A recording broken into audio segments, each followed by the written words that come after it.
സുരക്ഷ വെറും ചോദ്യചിഹ്നമാകുന്ന കണക്കുകളാണ് പുറത്തു വന്നിരിക്കുന്നത്. സ്ത്രീകൾക്ക് എന്താണിപ്പോ കുറവെന്ന് ചോദിക്കുന്നവർ കാണേണ്ട കണക്കാണിത്. 2024 ഏറ്റവും അധികം കേസുകൾ രജിസ്റ്റർ ചെയ്തിരിക്കുന്നത് സ്ത്രീകൾക്കെതിരായ ആക്രമണങ്ങളുടെ പേരിലാണ്. ലോകത്ത് ഒരു മിനിറ്റിൽ ഒരു സ്ത്രീ എന്ന കണക്കിന് ആക്രമണങ്ങൾ നേരിടേണ്ടി വരുന്നു എന്ന റിപ്പോർട്ടുകളാണ് ലോകാരോഗ്യ സംഘടന പുറത്തുവിട്ടിരിക്കുന്നത്. 2021 ശേഷം സ്ത്രീകൾക്കെതിരെ ഉണ്ടാകുന്ന അതിക്രമങ്ങളുടെ എണ്ണം വർദ്ധിച്ചുകൊണ്ടിരിക്കുന്നു എന്നതാണ് ആശങ്കപ്പെടുത്തുന്ന വിവരം. അതിൽ തന്നെ ഏറ്റവും കൂടുതൽ നടന്നിരിക്കുന്നത് 2024 22 കുട്ടികളാണ് കൊല ചെയ്യപ്പെട്ടത്. സ്വന്തം വീടുകളിലോ ഏറ്റവും അടുത്ത ബന്ധുക്കളോടൊപ്പം പോലുമോ കുട്ടികൾ സുരക്ഷിതരല്ലെന്ന ഭീതി പരത്തുന്നതാണ് കണക്കുകൾ. ആകെ 4727 കേസുകളാണ് കുട്ടികൾക്കെതിരായ അതിക്രമണങ്ങളിൽ രജിസ്റ്റർ ചെയ്തത്.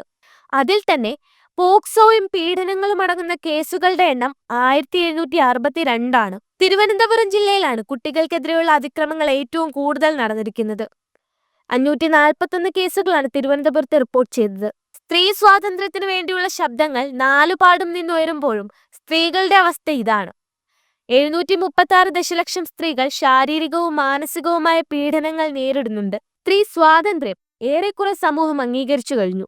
പക്ഷേ ആ സ്വാതന്ത്ര്യം അനുഭവിക്കാനുള്ള സുരക്ഷിതമായ അന്തരീക്ഷം ഇന്നും പൂർത്തിയായിട്ടില്ല.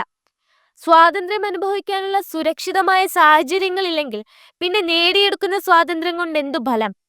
കുട്ടികൾക്ക് നേരെ ഉണ്ടാകുന്ന അതിക്രമങ്ങളുടെ കാര്യമെടുത്താൽ എല്ലായിടങ്ങളിലും കുട്ടികൾക്ക് കാവലായി നടക്കാൻ സാധിക്കണമെന്നില്ല. അവരെ ആക്രമണങ്ങളെക്കുറിച്ച് ബോധവാന്മാരാക്കുക എന്നുള്ളത് മാത്രമേ ഒരു പ്രതിവിധിയുള്ളൂ. സെക്സ് എഡ്യൂക്കേഷൻ കുട്ടികൾക്കിടയിൽ കൃത്യമായി നടത്തണം. അതിക്രമങ്ങൾ ഉണ്ടായാൽ അതിനെ നേരിടാനും മറികടക്കാനുമുള്ള മനോബലം ഉണ്ടാക്കണം. ആക്രമണങ്ങൾ ഇല്ലാതാക്കാനുള്ള ശ്രമങ്ങൾ വാക്കിൽ ഒതുങ്ങേണ്ടതല്ല, പ്രാവർത്തികമാകേണ്ടതാണ്. അതിനുവേണ്ടി നമ്മുടെ സുരക്ഷാ സംവിധാനങ്ങളും സമൂഹവും ഉണർന്നു തന്നെ പ്രവർത്തിക്കണം.